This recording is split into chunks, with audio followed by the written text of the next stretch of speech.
એના 1 મહિના પછી સમાજે મળીને જ્યાં મીટિંગ બોલાવી એ જબરજસ્ત યજ્ઞ મીટિંગ હતી. પછી આજે કથા થઈ, તમે જુઓ ભાગવત એવી રેલાણી અચાનક થઈ. એ ભગવતીનો ચમત્કાર જ છે.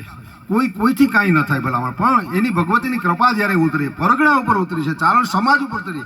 આ છેડો નહીં, આજે જોઈને અમે તો હું તેનો સાક્ષી છું. આ પરગણા ચારણોના છેડે છેડે જાય ને તો આજે બહુ ભૂમિકા બદલાણી છે અને ખરા અર્થમાં આપણે સમજતા થયા છીએ. એ જગદંબાની કૃપા જ ઉતરી છે. બાકી બહુ અઘરું છે અને એટલું જ ભગવતી હેલું કરે. જે માં એટલા પ્રયત્નો કરે છે, સમૂહ લગ્નો કરે છે, આ કાર્યમાં છે અને અનેક આપણા કુરિયર વિશે પણ ભાર મૂક્યો. આ બહુ માને ગમતું, આપણા વડીલોને ગમતું. એમાં એ વાતો પણ કે આપણા વડીલ ચારણોને હું ગમતું. સોનબાઈમાં એમ કહેતા કે હું આ ધારામાં વહી આવું છું, અને એક જોગમાં એ આવ્યા હતા, એ જે ધારામાં હું આવીશું અને હવે પછી પણ ચારણો તમને આ ધારા, આ પ્રવાહિકતા મળતી રહે. તો આજે પણ આપણે સાક્ષી ક્યાંય જો ભગવતીઓ જગદંબાઓ એ ચારણોની ભક્તિ કરતા કરતા ચિંતા કરે.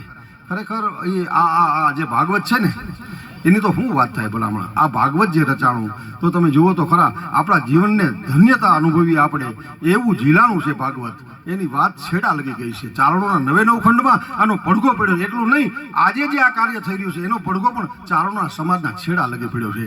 કારણ કે અઘરું છે સાહેબ ઘૂંટડો ઉતારવો, અને એ ચારણો એ મર્દાનગીની વાત છે. એ વખતે આપણે આ અનુભવી અને ખરેખર પાછા વળી એ ભગવતીની કૃપા હોય તો જ વળી શકાય. પાપ ઘટે વૃત તીરથ તે અર રોગ ઘટે પંચ ઔષધ ખાય, જ્ઞાન ઘટે ઠગ ચોર કી સંગત, નીર ઘટે દુઃખ સમાય, માન ઘટે નુક તાપ જુગતા, અને ક્રોધ ઘટે હરિગુણ ગાય.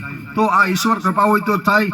વિહોત્રીએ મારી વાડ કરી છે, વાડની અંદર વહી. એ ચારણો આપણે જગદંબાએ આપણા વડીલોએ જે કંઈ બંધારણો કર્યા છે ને એની વચ્ચે જ રહેવાનું છે. વિહોત્રીએ વાડ કરી છે, વાડની અંદર વહી. અમે તો ચારણ ચિત્ત ચેતવીએ. સબ ચિત્ત ચેતવવાનું ચારણોને જ હોવાનું છે. બીજા સમાજનો પથદર્શક રહ્યો છે, ચારણ રહ્યો છે. આજે હમણાં જ એક સમાજ મળ્યો તો 15,000 રાજાભાઈ બ્રાહ્મણો. આપણે બહુ ચિંતિત છે જોરદાર. તો એમાં પણ મારે જવાનું થયું.